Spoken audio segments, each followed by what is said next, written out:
Hello and welcome to Iqra mathematics. तो आज हम बात करेंगे ज्योमेट्री का जो नेक्स्ट लेक्चर मेरा ये 6 होगा मेरा। नेक्स्ट क्वेश्चन पे हम बस फिर बात करते हैं, शुरू करते हैं। अब एग्जांपल से कर रहे थे हम लोग, प्लेन चैप्टर हम लोग का स्टार्ट हुआ था, तो नेक्स्ट एग्जांपल देखते हैं। अगला एग्जांपल है हमारा कि the plane meets the coordinate axis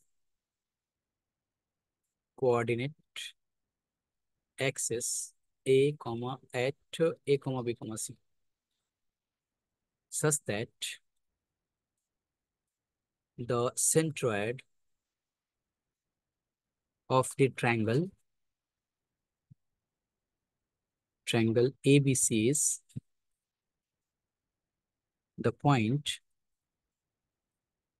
a b c. Show that क्या शो करना है? The equation of the plane is, क्या हो जाएगा equation of plane? x upon a plus Y upon b plus z upon c is equal to 3। ये मुझे show करना है। सबसे पहले एक हम लोग पिक्चर ड्रॉ करेंगे इसका। क्या बोल रहा है क्वेश्चन? क्वेश्चन क्या बोल रहा है कि the plane meets the coordinate axis. वो जो प्लेन है वो कोऑर्डिनेट एक्सिस को पॉइंट ए, पॉइंट बी और पॉइंट सी से मीट कर रहा है। ये मीट कर रहा है such that the centroid of the triangle ABC is the ABC. जो ट्रायंगल का सेंट्रोइड है वो क्या है? एबीसी। जैसे एग्जांपल आपको दिखाते हैं कि ये है हमारा कोऑर्डिनेट एक्सिस और ये है हमारा क्या? प्लेन, जो कि कट कर रहा है एक्सिस को at the point A B C. जैसे मान लेते हैं ये X axis, Y axis and Z axis. ठीक ना? तो ये A point, this is B point and C point. अब ये जो सामने फेस जो दिख रहा है ना, ए बी सी, ये एक ट्रायंगल जैसा फॉर्म हो रहा है। तो बोले इसका जो सेंट्रोइड है वो सेंट्रोइड जी मान लेते हैं इसके सेंट्रोइड को। ये सेंट्रोइड जो है वो क्या है? सेंट्रोइड ए कॉमा बी कॉमा सी। तो हमें इक्वेशन ऑफ द प्लेन जो दिखाना है वो क्या होगा? X upon a plus Y upon B plus z upon c is equal to 1 होगा। लिखते कैसे इसको? फर्स्ट क्वेश्चन है इसलिए इसको डिटेल में हम लोग लिख के बात करेंगे। बाकी क्वेश्चंस को कोशिश करेंगे थोड़ा सा। बाकी नोट्स वगैरह तो आप लोग को प्रोवाइड करेंगे हम टेलीग्राम चैनल पे, जो टेलीग्राम का लिंक दिया हुआ है डिस्क्रिप्शन में। Let the equation of the plane be. हम लोग जानते हैं कि इक्वेशन ऑफ द प्लेन जो होता है ना, वो जो कोऑर्डिनेट एक्सेस को कट करता है वो क्या होता है? X upon a plus y upon b plus z upon c is equal to 1।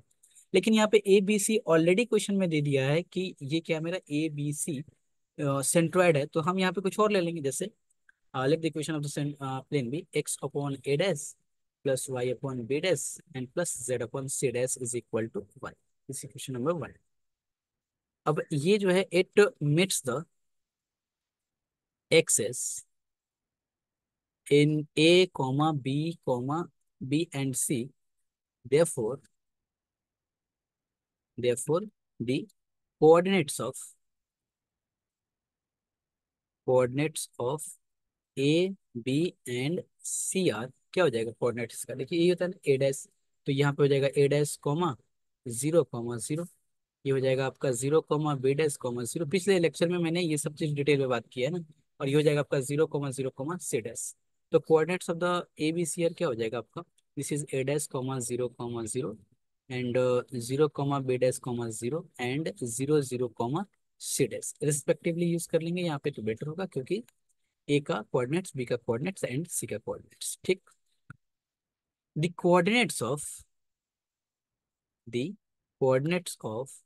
Ji of the triangle ABC. Centroid अगर हमें फाइंड करना हो किसी ट्रायंगल, तो वो कैसे फाइंड करेंगे? क्वेश्चन में जो दिया है उसका हेल्प बाद में लेंगे, लेकिन इसका सेंट्रॉइड कैसे फाइंड करेंगे हम लोग? x1 plus x2 plus x3 अपन 3, जैसे हम लोग फाइंड करते थे छोटे क्लास में।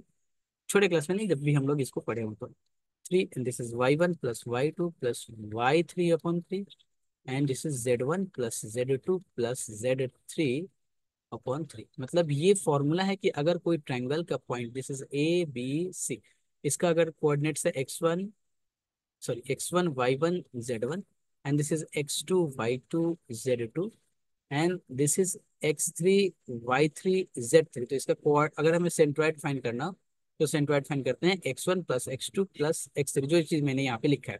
क्वेश्चन में ए बी सी दिया है वो तो अलग है, बट किसी भी ट्रायंगल का सेंट्रोइड जो हम लोग फाइंड करते हैं, अगर उसका तीनों पॉइंट के कोऑर्डिनेट्स अगर हमें मालूम हो, तो हम लोग फाइंड कर सकते हैं। जैसे यहाँ पे x1 क्या हो जाएगा, x1 हो जाएगा आपका a डैश, y1 0, z1 0। तो ऐसे करके हम लोग यहाँ पे लिख सकते हैं that is this is a dash plus 0 upon 3 and this is 0 plus b dash plus 0 upon 3, this is 0 plus 0 plus 0 plus 0 plus c dash upon 3। That is, इसको थोड़ा सा और सिंप्लीफाई करके लिखे तो क्या हो जाएगा, this is a dash upon 3, b dash upon 3 and c dash upon 3। ठीक, यहाँ तक क्लियर है, यहाँ तक कोई दिक्कत नहीं है। अब क्वेश्चन में बोल रहा है मेरे हिसाब से इसका सेंट्रॉइड होना चाहिए a dash upon 3, b dash upon 3, c dash upon 3, but question बोल रहा है नहीं, इसका जो सेंट्रॉइड है वो ए बी सी है। इसका मतलब है कि ये वाला टर्म जो है वो इक्वल है ए के, ये वाला टर्म जो है वो इक्वल है बी के, और ये वाला टर्म जो है इक्वल है सी के। क्यों? क्योंकि हमारे हिसाब से सेंट्रॉइड ये, क्वेश्चन के हिसाब से सेंट्रॉइड ये, इसका मतलब कि दोनों का मतलब दोनों चीज इक्वल है ना। But it is given that it is given to be, ऐसा कर लेते हैं a comma b comma c, therefore a dash upon 3 is equal to हो जाएगा a, b dash upon 3 is equal to b and c dash upon 3 is equal to c। अब यहाँ से हम a डैश का वैल्यू, जो चीज हम लोग का वेरिएबल था, this is 3a and this is b dash is equal to 3b and c dash is equal to 3c।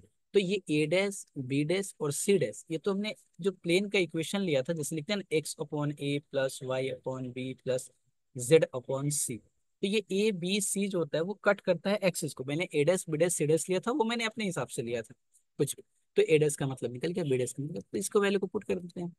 Put this values, value of a dash B dash C dash in equation, कौन सा equation था, 1 था, तो लिख देते हैं direct equation number 1, ये वाला इक्वेशन जो था, this is the equation number 1।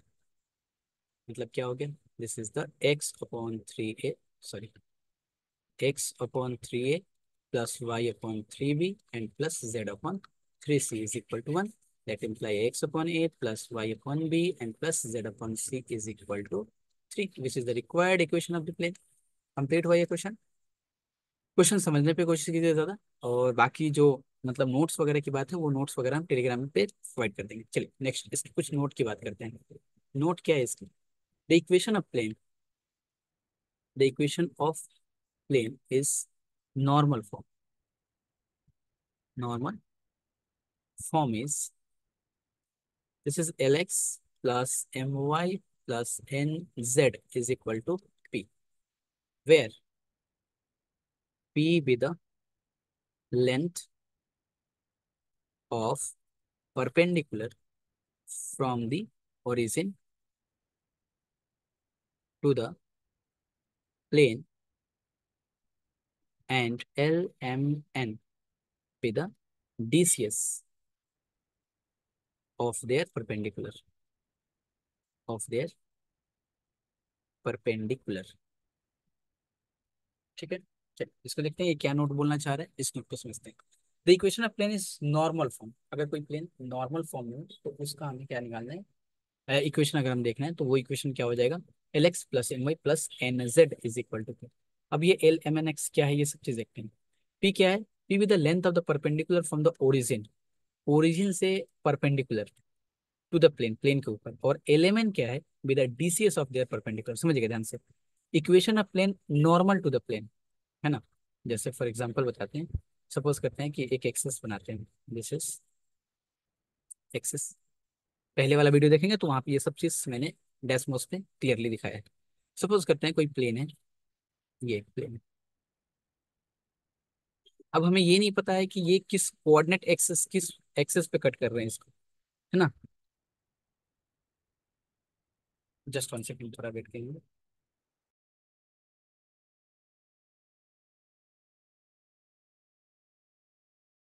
हाँ, तो ये क्या बोल रहे हैं, perpendicular to the, the equation of plane normal to the perpendicular, normal sorry, normal form is, normal form यहाँ से ये जो पॉइंट है ओ से इस प्लेन पे, मतलब सामने की तरफ आ रहा है, ये सामने की तरफ नहीं दिखा सकते हैं बट ऐसे दिखा सकते हैं कि ये जो आ रहा है ये प्लेन पे, मतलब इस प्लेन से सामने फेस की तरफ से, इस प्लेन से एक मैं एक वीडियो इसको अपलोड करूंगा, मैंने इसको 3D से मतलब कुछ बनाया है मैंने इस तरह से कार्ड से, और इसको मैंने दिखाया, इसके वीडियो में साथ में इसको अटैच करने का कोशिश करता हूँ। ये प्लेन से इस ओरिजिन पे जो परपेंडिकुलर ड्रॉ किए हैं, ये परपेंडिकुलर का जो डीसीएस है वो एल है, एम है और एन है। This is l comma m comma n. और ये ओरिजिन से परपेंडिकुलर ड्रॉ किया गया है। ठीक। ठीक है, क्लियर समझ पा रहे हैं आप लोग?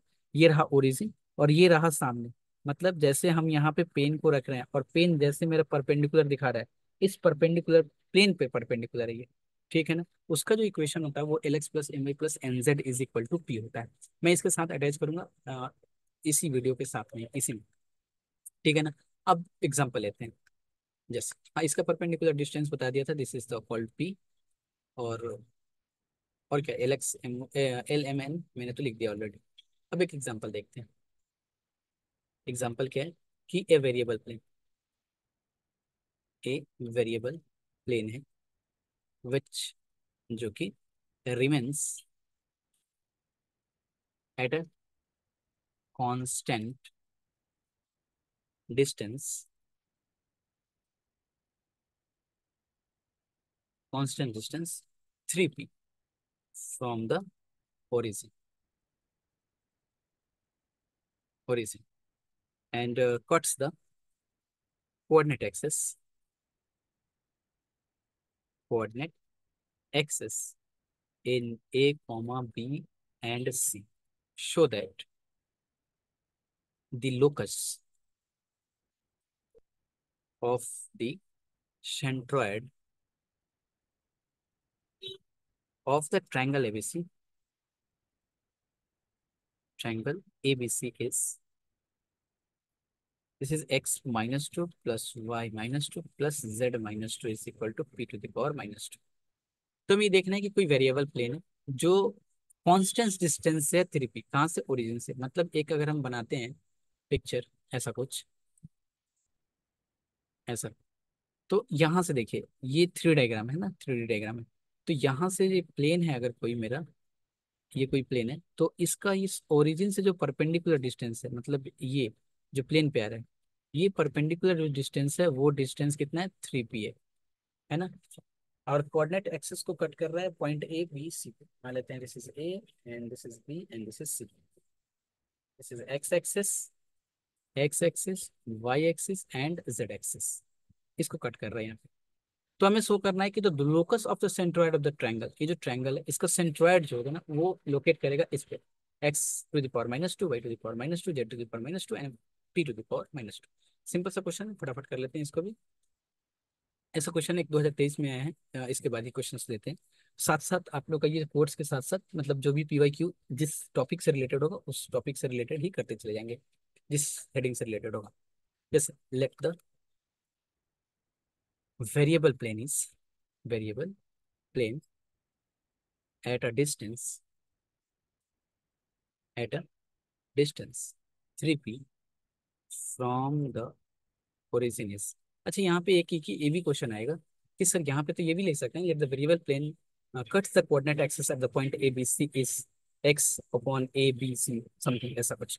तो वो उससे भी कर सकते हैं, बट यहाँ पे ध्यान रहे कि हमारे पास परपेंडिकुलर डिस्टेंस है। और पिछले वाले केस में क्या था कि हमें वो जो कोऑर्डिनेट्स दिया हुआ था उसी कोऑर्डिनेट से रिलेटेड जो A dash B dash C dash हम लोग फाइंड कर ले रहे थे। यहाँ पे क्या है, परपेंडिकुलर डिस्टेंस दिया, तो परपेंडिकुलर डिस्टेंस वाला ही केस लेंगे जहां से हम लोग क्या, इसका डीसीएस निकल जाएगा हमारा, है ना? एल एम एन हमारा निकल जाएगा। और एल एम एन हमारा निकल गया, बात खत्म हो गई। हमें हमें कोई चीज, कोई ना एक चीज क्वेश्चन में, मतलब फाइंड करने के लिए दिया जाता है जस्ट। और क्वेश्चन को वही लैंग्वेज के हिसाब से फॉर्म करके कि हाँ यहाँ से आप क्या निकाल सकते हैं। जैसे पिछले वाले क्वेश्चन में मैंने कोऑर्डिनेट एक्सिस को कट कर रहा था, तो इक्वेशन ऑफ प्लेन मैंने लिया एक्स अपन ए Y upon B Z upon सी। जब परपेंडिकुलर डिस्टेंस दिया हुआ है तो मैंने इसका जब इक्वेशन जब इसका लेंगे हम, वो l x plus m y plus n z is equal to 3 plane. और टेंशन लेने की बात नहीं है, वो धीरे धीरे क्वेश्चन करते करते वो ऑटोमेटिक क्लियर हो जाएगा, उसमें बिल्कुल सोचना नहीं है, बस क्वेश्चन प्रैक्टिस करते जाना। Let the variable plane at distance 3p from the origin is, क्या देखा हमने, this is l x plus m y plus n z is equal to 3p ना। हाँ, परपेंडिकुलर डिस्टेंस 3p। देखिए क्या था क्वेश्चन में, यहाँ पे देखिए मैंने एक नोट निकाला था, इसका प्रूफ भी है कि the equation of plane normal form क्या होता है उसका, वो l x plus m I plus n z is equal to p, p जो होता है आपका ओरिजिन से परपेंडिकुलर डिस्टेंस होता है, इसका प्रूफ है। बट प्रूफ की जरूरत नहीं है हमारे, हमें यहाँ पे होगा कभी तो हम इसका प्रूफ भी कराएंगे यहाँ पे। तो यहाँ पे परपेंडिकुलर डिस्टेंस क्वेश्चन में ऑलरेडी बोल दिया गया 3p है, इसलिए l x plus m y plus n z is equal to क्या हो जाएगा, 3p हो जाएगा। क्लियर है? इसको इक्वेशन नंबर 1 ले लेते हैं। The plane first meets the x axis at a where, जहाँ पे y क्या है 0 और z भी क्या है 0। अब ध्यान दीजिएगा, ये जो प्लेन है, इस ये प्लेन एक्स एक्सिस को कट कर रहा है किस पॉइंट पे, अगर मान लेते हैं a, 0, 0 ऐसा मान लेते हैं, तो ये पॉइंट भी जो है वो प्लेन पे है, और पॉइंट अगर प्लेन पे है तो इस इक्वेशन को सेटिस्फाई करेगा, क्योंकि अगर प्लेन पे कोई पॉइंट है तो इसको सेटिस्फाई करेगा ना इक्वेशन को। तो अगर इक्वेशन को सेटिस्फाई करेगा तो इसको हम ऐसे लिख सकते हैं, हमें नहीं पता ये पॉइंट कौन सा है, बट हम इसको ऐसे तो लिख सकते हैं y0 और z0, तो ऐसे तो लिख सकते हैं कि this is Lx, therefore from equation number 1 this is Lx plus m0 and plus m0 is equal to 3p, बिल्कुल लिख सकते हैं, therefore x is equal to 3p upon l, है ना। तो x अगर 3p अपॉन l है तो इसका जो कोऑर्डिनेट्स होगा अब क्या हो जाएगा, y0 था z0 था, अब a का वैल्यू जो मैंने ऐसे रैंडम लिया था वो रैंडम क्या है 3p अपॉन l है, तो यहां से हम बोल सकते हैं therefore the coordinate of a is sis 3p upon l, 0, 0। ध्यान दीजिएगा, अब सिमिलरली आप सोच के देखिए खुद कि ये वाला पॉइंट भी तो प्लेन पे लाई कर रहा है, ये भी सेटिस्फाई करेगा, z को छोड़ के बाकी जीरो हो जाएगा z कोऑर्डिनेट्स, ये पॉइंट भी तो प्लेन को सेटिस्फाई कर रहा है, तो यहाँ पे x 0 हो जाएगा और z 0 हो जाएगा, तो यहाँ से y निकल जाएगा। तो आप खुद देख के बता सकते हैं कि similarly the coordinates of b and c are this is 0, 3p upon m, 0 and क्या हो जाएगा 0, 0, 3p upon n respectively. Clear है यहाँ तक, कोई दिक्कत नहीं है, बिल्कुल। नाउ अगर हम सेंट्रोइड की बात करें, अब हमें ये तीनों कोऑर्डिनेट्स मालूम चल गए, ए बी और सी, तीनों कोऑर्डिनेट्स हमें पता चल गए हैं। अगर हम इस ट्रायंगल का सेंट्रोइड देखें तो सेंट्रोइड क्या होता है, if now if G X comma से एक्स डैश कर लेते हैं, X dash Y dash Z dash be the centroid, X ही रखना, this is X comma Y comma Z be the centroid of the triangle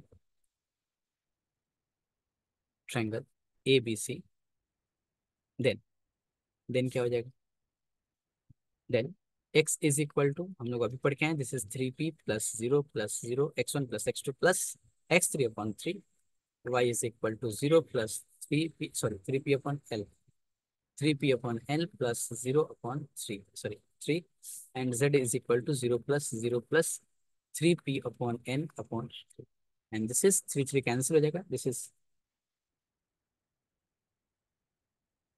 p upon l and this is p upon m and this is p upon n।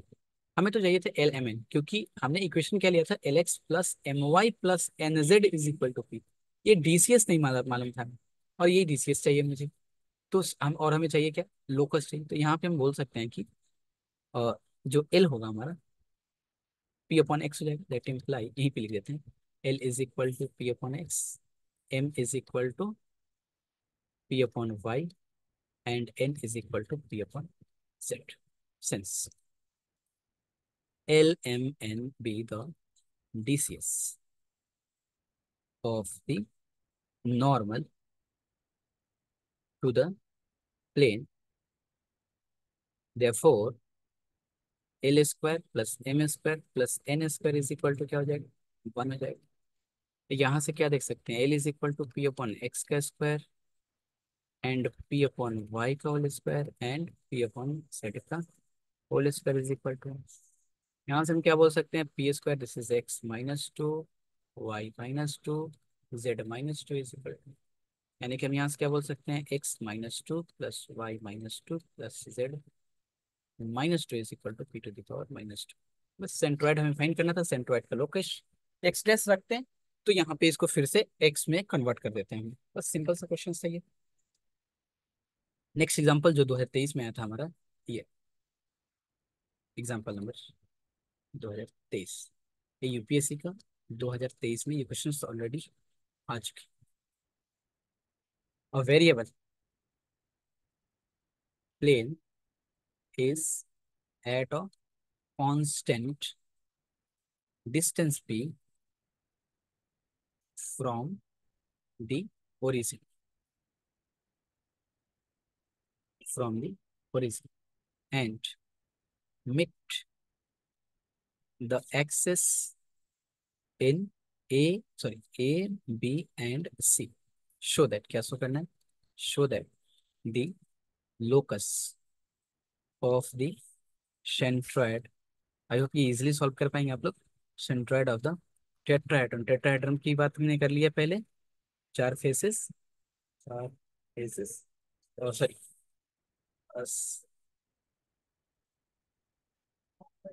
Tetrahedron, tetrahedron O A B C is x-2, y-2 और z-2 is equal to 16 p⁻²।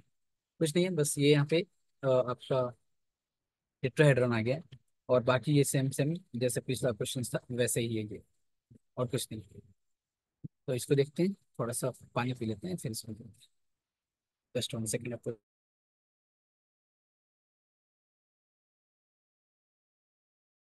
चलिए, तो solution देखते हैं इसका। मैंने already पहले बना के दिखाया था कि दिस इज द,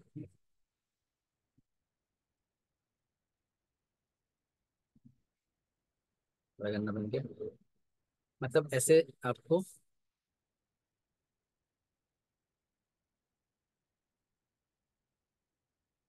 चार फेसेस दिख रहे हैं। मतलब यहाँ पे दिखना थोड़ा पॉसिबल नहीं है, मैं देखता हूँ अगर कहीं होगा तो मैं इसमें दिखाता हूँ आपको। Just 1 second. हाँ है, देखिए ये हमारा टेट्राहेड्रन, 6 एजेस, 4 फेसेस एंड 4 वर्टिसेस।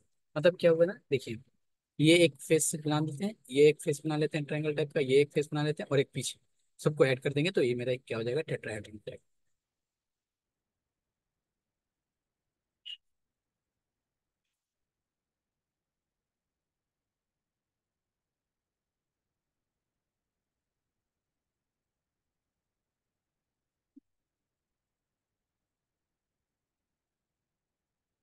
चलिए, तो इसका सोल्यूशन देखते हैं। इसको पूछ रहे locus of the centroid of the tetrahedron.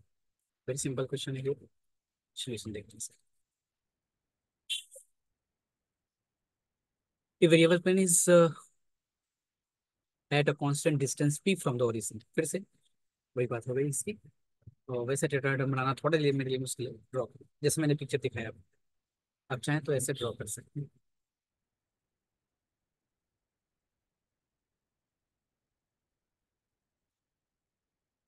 ये भी टेट्राहेड्रन है। देखिए एक सामने फेस जो दिख रहा है ना, ये वाला, और एक ये फेस, एक ये फेस और एक ये फेस, चार फेसेस हैं। 3D में इसको इज्यूम कीजिएगा तो क्या बोला, variable plane is a constant distance of p from the origin. मतलब ओरिजिन से एक प्लेन पे, किसी भी प्लेन पे ओरिजिन से इसी फेस पे दिख रहा है, पी डिस्टेंस पे, and mid the axes at A B C. और ये जो प्लेन है वो ए बी सी पे मिड कर रहा है। तो so that the locus of the centroid of the tetrahedron, tetrahedron का सेंट्रॉइड क्या हो जाएगा, बीच में आ जाएगा इसके। और फिर इसके बाद क्या करेंगे, 4 वर्टिसेस को ऐड करके 4 से डिवाइड कर देंगे, हो गया सिंपल। पिछले बार जैसे क्वेश्चन नहीं। तो सबसे पहले शुरू करते हैं कि variable, let the variable plane, 2023 का क्वेश्चन है ये, बहुत ही सिंपल सा क्वेश्चन है ये। Plane is at distance p from the origin is, क्या हो जाएगा, this is l x plus m y plus n z is equal to p. क्योंकि क्वेश्चन में भी पी दिया, फॉर्मूला में भी पी होता है। This is one, this plane first meets the x axis, this is a, this is b, this is c, this is x axis, y axis and z axis, meets the x axis at a where y is equal to 0 and z is equal to 0 we have। तो क्या होगा यहाँ से हमें ये पता चलेगा कि y0 z0, this is l x plus m0 plus n0 is equal to, that imply, यहाँ से डायरेक्ट लिखें x is equal to p upon. तो जो कोऑर्डिनेट्स होगा, therefore the coordinates of a is p upon l comma 0 comma 0। Similarly हम बोल सकते हैं Similarly, the coordinates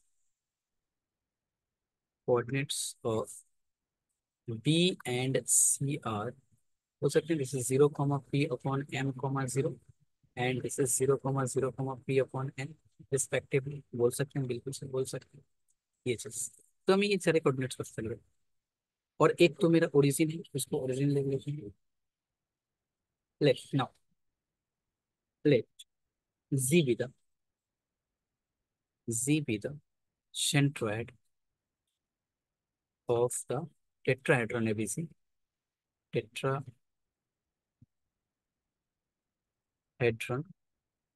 OABC, such that G is, this is X comma Y comma Z, then क्या है? अब देखिए सेंट्रोइड, इसको ओ ले लेते हैं। ओ, ये आपका टेट्राहेड्रन दिख रहा है जैसे मैंने पिछले पिक्चर में दिखाया था। एक पिक्चर ऐसे ड्रॉ कर लेंगे। तो इसका सेंट्रोइड क्या हो जाएगा? x1 plus x2 plus x3 plus x4 upon 4। Therefore x is equal to, वहाँ पे x1 क्या था, this is p upon l plus zero plus zero plus zero upon 4। तो y इज इक्वल टू क्या हो जाएगा, p sorry 0 plus p upon m plus zero plus upon 4 plus नीचे से, and z is equal to 0 plus p upon n plus zero upon 4। Simple. अब यहाँ से क्या आ जाएगा, this is equal to 4 p upon L है ना, तो p upon 4l and this is p upon 4m and this is p upon 4n। This is the x Y, but हमें चाहिए l m, that imply L is equal to क्या आ जाएगा, L is equal to हो जाएगा आपका p upon 4x, p upon 4x, और m is equal to क्या हो जाएगा, p अपॉन 4y, और n इज इक्वल टू क्या हो जाएगा, p अपॉन 4z। ठीक। अब x y z, sorry element निकल गया मेरा, प्लेन इक्वेशन में पुट कर लेते हैं, या फिर ऐसे कर लेते हैं, मैं तो लोकस से ही ना, तो एलिमेंट तो डीसीएस है, और डीसीएस है उसका स्क्वायर 1 होता है, बस हो गई कहानी खत्म। Let l M n be the DCS of the normal to the plane, therefore L square plus M square plus N square is equal to 1, N square is equal to 1, और element क्या निकल के आया मेरा, p upon 4x का square, p upon 4y का square and p upon 4z का square is equal to 1। That imply, यहाँ से p स्क्वायर अपॉन 16 को अगर हम बाहर करें तो दिस इज x का पावर -2, y का पावर -2, z का पावर -2 इज इक्वल टू 1। यानी इसको हम बोल सकते हैं कि x का पावर -2, y का पावर -2, z का पावर -2 इज इक्वल टू 16 की power -2। This is the required equation of plane. ये 2023 का क्वेश्चन है, सिंपल सा क्वेश्चन है, इजीली हम लोग यहाँ से इसको सॉल्व कर सकते हैं। नेक्स्ट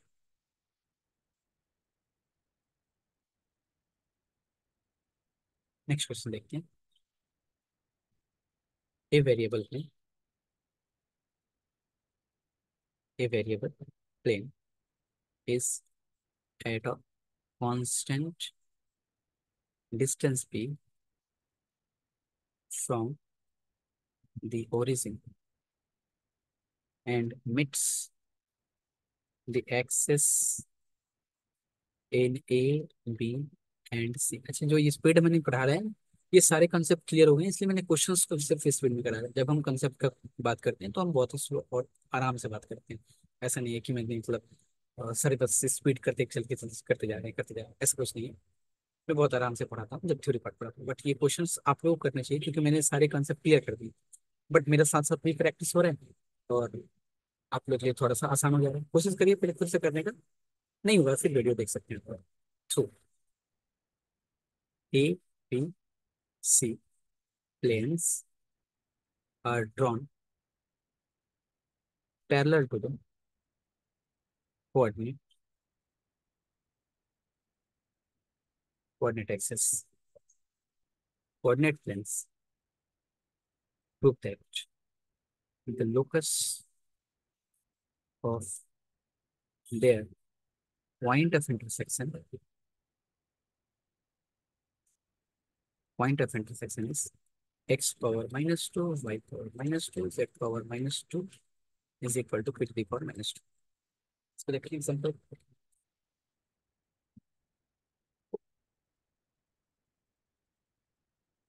कोई वेरिएबल प्लेन है जो कांस्टेंट डिस्टेंस ओरिजिन से कितना है, p है, और वो मीट्स कर रहा है एबीसी को, द पॉइंट। किसको मीट कर रहा है? Meets the axis in ABC through ABC plane, ठीक है। And planes drawn parallel to the coordinate planes। अच्छा ठीक है, तो पॉइंट ऑफ द लोकस, ठीक है, सिंपल सा क्वेश्चन है, वही इजी है। सबसे पहले तो हम लोग क्या देखेंगे, परपेंडिकुलर डिस्टेंस अगर ओरिजिन हो तो उस प्लेन का इक्वेशन क्या होता है। Let the equation of variable plane be Lx plus My plus Nz is equal to P। This is the equation number one, where L, M, N क्या होता है, DCS होता है किसका, perpendicular to the plane, with DCS of the normal to the plane, of the normal to the plane. The plane first, the plane first meets the x-axis where y is equal to 0, also z is equal to 0। Therefore क्या हो जाएगा, from equation number one, from equation one, this is Lx plus m0 plus n0 is equal to p, that imply Lx is equal to p। Lx is equal to p हो गया, तो यहाँ से x का value निकल गया, this is p upon, तो coordinate भी निकल गया इसका। Therefore the coordinates of A is, this is P upon L, 0, 0। तो सिमिलरली बोल के हम यहाँ से लिख सकते हैं the coordinates of B are P and C are, तो B का कोऑर्डिनेट्स क्या हो जाएगा, P upon M comma 0 and this is 0, 0 P upon M, ठीक ना। तो ये कोऑर्डिनेट्स निकल गया हमारा। जब हमारा ये कोऑर्डिनेट्स निकल गया तो हम क्या करते हैं, इक्वेशन ऑफ प्लेन, क्या बोला था क्वेश्चन, अब देखिए यहाँ तक तो ठीक है, पहले थोड़ा थोड़ा क्वेश्चन पे आते हैं। बोला है कि the variable plane is met at a distance origin mid the axes ABC through, through क्या बोला है, ABC planes and drawn parallel to the coordinate axis, ठीक ना, parallel to the coordinate axis. अब देखते हैं सर द इक्वेशन यहाँ से थोड़ा कल चेंज करते हैं, the equation of the plane through A, this is P upon L, 0, 0 and parallel to the किसके, YZ planes। समझिए कि पिक्चर बनाते हैं, थोड़ा सा गंदा सा पिक्चर होगा बट ध्यान समझिएगा। This is the x axis, this is x axis, Y axis and Z axis. तो यहाँ पे कोऑर्डिनेट्स क्या निकल के आए, this is P upon L, 0, 0। यहाँ का कोऑर्डिनेट्स कुछ आया होगा, मान लेते हैं 0, P अपॉन L और 0, और यहाँ पे कोऑर्डिनेट्स आया था, this is 0, 0, P upon L। अब क्या बोल रहे हैं कि इक्वेशन ऑफ प्लेन थ्रू इस से पास कर रहा है, बट किससे पैरेलल हो, वाईजेड प्लेन से। यहाँ पे एक प्लेन दिख रहा है, this is the yz plane, yz plane, और इस प्लेन का इक्वेशन जो इस प्लेन के पैरेलल हो, मतलब वो जो प्लेन होगा वो इससे तो पास करेगा, सबसे पहली बात कि इससे तो पास करेगा, और ये पैरेलल होगा इस प्लेन के, ठीक है। ये प्लेन और ये प्लेन क्या है, आपस में पैरेलल। फिर से एक बार दिखाते हैं आपको।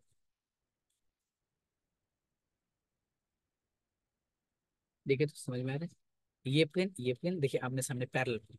इस प्लेन का इक्वेशन क्या होता है, अगर हमारे पास इस पॉइंट से पास कर रहा है, किस पॉइंट से, पी ए बी सी मान लेते हैं इसको, यानी P अपॉन L और 0, 0, और ये किसके पैरेलल है, वाईजेड प्लेन के पैरेलल। तो इस प्लेन का इक्वेशन क्या लिख सकते हैं, x is equal to P upon, जैसे x is equal to a, कोई प्लेन का इक्वेशन है जो क्या है आपका वाईजेड प्लेन के इक्वल है, और वो ए पॉइंट पे इसको कट कर रहा है, और एक्स एक्सिस को, और ये प्लेन एक्स एक्सिस को P अपॉन L पे कट कर रहा है, पिछले में बात किया मैंने इसका। तो इसका प्लेन का इक्वेशन क्या हो जाएगा, x is equal to P upon, वैसे भी आप फाइंड कर सकते हैं, बट इजिली ध्यान रखने के लिए हमें एग्जाम में क्वेश्चन सॉल्व करने हैं। अगर वाइजेड प्लेन के पैरेलल, वाइजेड प्लेन के पैरेलल एक्स एक्सिस को कट करते हुए, पास करते हुए अगर हमें किसी प्लेन का इक्वेशन देखना है, तो हमें क्या चाहिए? हमें चाहिए कि उस किस पॉइंट पे कट कर रहा है। Just x is equal to, this is the equation of plane parallel to the yz plane. एक टर्म हो गया। और सिमिलरली बाकी का भी तो निकाल सकते हैं ना, क्योंकि एक प्लेन यहाँ पे भी इसको भी कट करते हुए पास कर रहा है, जो यहाँ से एक पास करके जा रहा है, जो कि क्या है आपका जेड एक्स प्लेन के पैरेलल है। यहाँ से भी एक प्लेन पास कर रहा है, और वो प्लेन किसके पैरेलल है? इस एक्स वाई प्लेन के पैरेलल है। इस प्लेन का भी इक्वेशन चाहिए। यहाँ पे भी एक इक्वेशन बना देते हैं प्लेन का, प्लेन का ही बनाते हैं।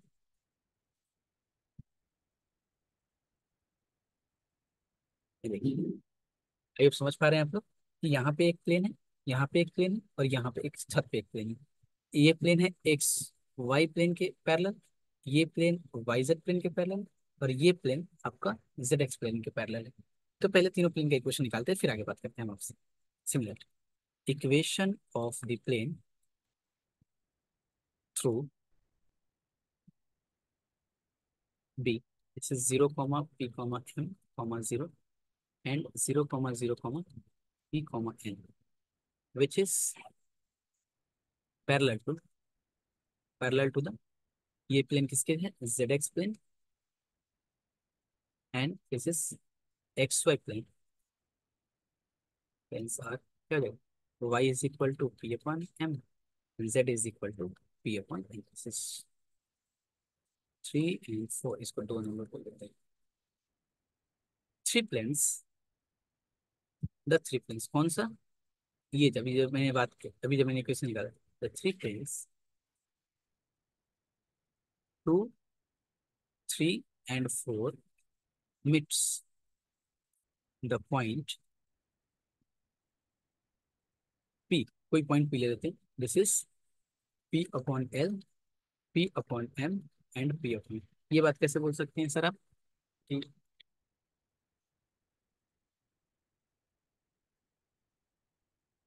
ये जो तीनों प्लेन है वो P अपॉन L और P अपॉन M पे मेल करेंगे? देखिए, that's- ये प्लेन थोड़ा सा जूम करके देखिए, इस प्लेन को हम थोड़ा सा और आगे की तरफ बनाते हैं यहाँ।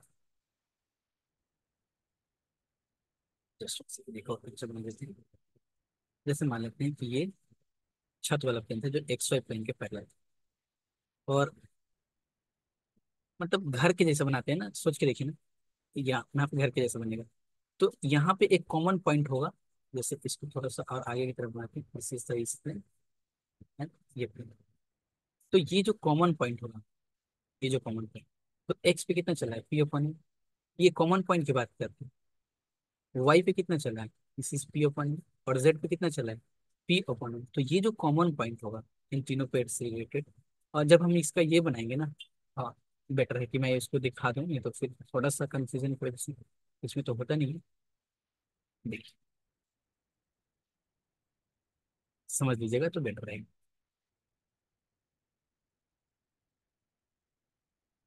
हम किस प्लेन की बात कर रहे हैं, इसमें आप लोग क्लियरली देख पाएंगे।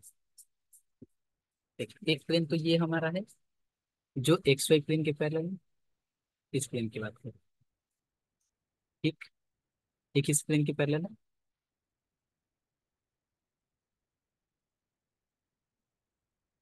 This is the x axis, Y axis and Z axis.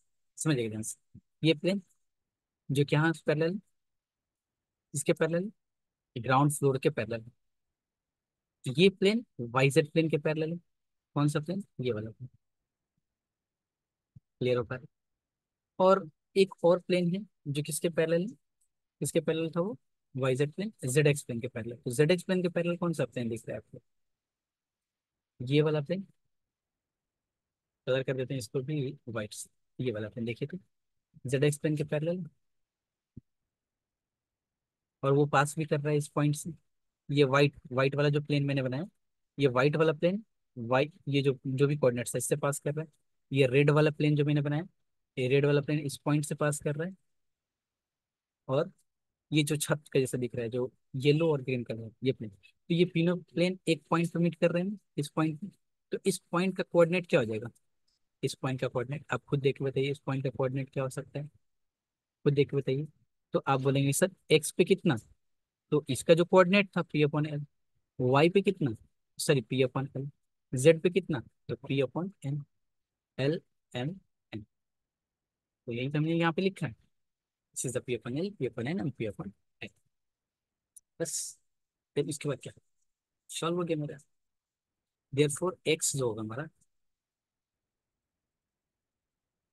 Therefore X is equal to जो पी अपॉन एल है, उसको बोल सकते हैं that imply L is equal to P upon X, y is equal to p upon m, that imply m is equal to p upon y, and z is equal to p upon n, and that imply n is equal to p upon z. Therefore, complete. Therefore, L comma m comma n be the DCS of the line which is normal to the plane. Therefore, L square plus m square plus n square is equal to 1. P upon x का square, P upon y का square and P upon z का square is equal to 1. Simple. Completed the questions. This is p square minus 2 minus 2 minus 2 is equal to 1. Therefore, minus 2 plus y to the power minus 2 plus z to the power minus 2 is equal to p to the power minus 2. Complete. चलिए, और next हम लोग बात करेंगे 3 point से अगर कोई plane पास कर रहे हैं तो उसका इक्वेशन कैसे लिखें। अभी तक हमने क्या देखा कि 1 पॉइंट से पास कर रहा हूँ, 2 पॉइंट से पास कर रहा हूँ, एंड हमने देखा कि अगर ओरिजिन से परपेंडिकुलर डिस्टेंस हो तो प्लेन के इक्वेशंस और सेंट्रोइड या फिर लोकस ये सब मिले। 3 पॉइंट से अगर कोई प्लेन पास कर रहा हो तो उसका इक्वेशन कैसे फाइंड करेंगे उसकी बात करते हैं हम। आइए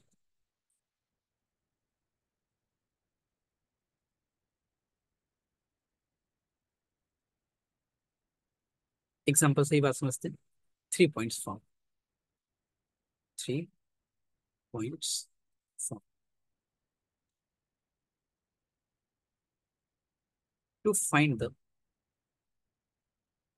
equation of the plane, equation of the plane passing through 3 points, 3 points. This is x1 comma y1 comma z1, x2 comma y2 comma z2, and x3 comma y3 comma z3. तो 3 point से अगर कोई plane पास कर रहा हो तो उसका equation कैसे फाइंड करेंगे, वेरी सिंपल, इजी। सबसे पहले तो हमें जनरल अगर एक इक्वेशन प्लेन का इक्वेशन लिखना है तो उसको लिखना, let the equation of the plane be, of the plane क्या होता है, this is A X plus B Y plus C Z plus D A X. X में थोड़ा सा ये बोर्ड हैंग कर जाता है कभी कभी, लंबी क्लास हो जाते हैं। A X plus B Y plus C Z is plus D is equal to C, this is equation. अब ये जो प्लेन है वो 3 पॉइंट से पास कर रहा है, since the plane first passes through the 3 points, 3 points x1 y1 z1, x2 y2 z2 and x3 y3 z3, ठीक ना। तो इसको सेटिस्फाई करेगा, तो therefore from 1 A x1 plus B Y one C z1 plus D is equal to 0, A x2 B Y two C z2 plus D is equal to 0, A x3 B वाई3 plus C z3 plus D is equal to 0, A x4 B वाई4 plus C z4 plus D is equal to 0। अब देखिए ध्यान से, किसी भी plane का equation जो मैंने लिखा है जनरल केस में, यहाँ पे क्या होगा, ए बी सी का वैल्यू ही तो चेंज होकर आएगा अलग। अगर ये बी सी का वैल्यू अगर हमें मालूम चल जाए, जैसे 2x plus 3y plus 5z plus 6 is equal to 0, इसका मतलब है प्लेन का इक्वेशन ये 2 3 5, यही तो एबीसी का वैल्यू, अगर हमें वेरिएबल, यही तो हमने वेरिएबल रखा है, इसी का तो वैल्यू नहीं पता, ये मालूम चल जाए फिर। अब आपके पास चार इक्वेशन, चार वेरिएबल, देखिए 1 2 3 4, ए बी सी, चार, चार इक्वेशन, चार वेरिएबल, इजिली हम लोग फाइंड कर सकते हैं। अब फाइंड करने का अलग अलग तरीका है, जैसे फाइंड करना चाहें, एलिमिनेट कर लेते हैं और डिटरमिनेंट का फॉर्म में डाल देते हैं। Eliminate A B C and D from equation, अगर हम लेते हैं दिस इज 2 3 4, दोबारा लिख दीजिए, ए x1 x2 y2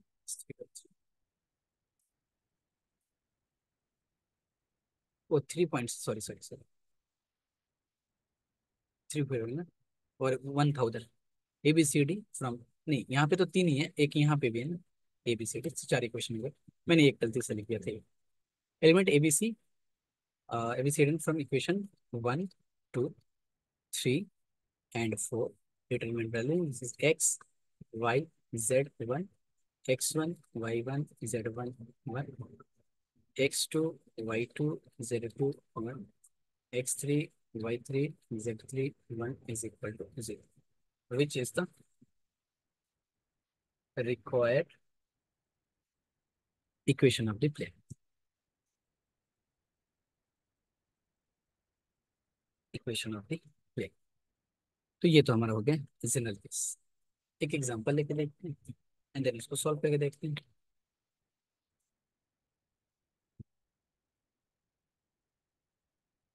कि प्लेन का इक्वेशन क्या होता है। इस वीडियो को यहीं पे रखते हैं और नेक्स्ट की वीडियो अभी जस्ट साथ साथ ही अपलोड करते हैं, उसमें दूसरा एग्जांपल देखेंगे, नहीं तो ज़्यादा लॉन्ग वीडियो हो जाएगा। Thank you for watching this video, और लगे अच्छा वीडियो तो लाइक और सब्सक्राइब कर सकते हैं।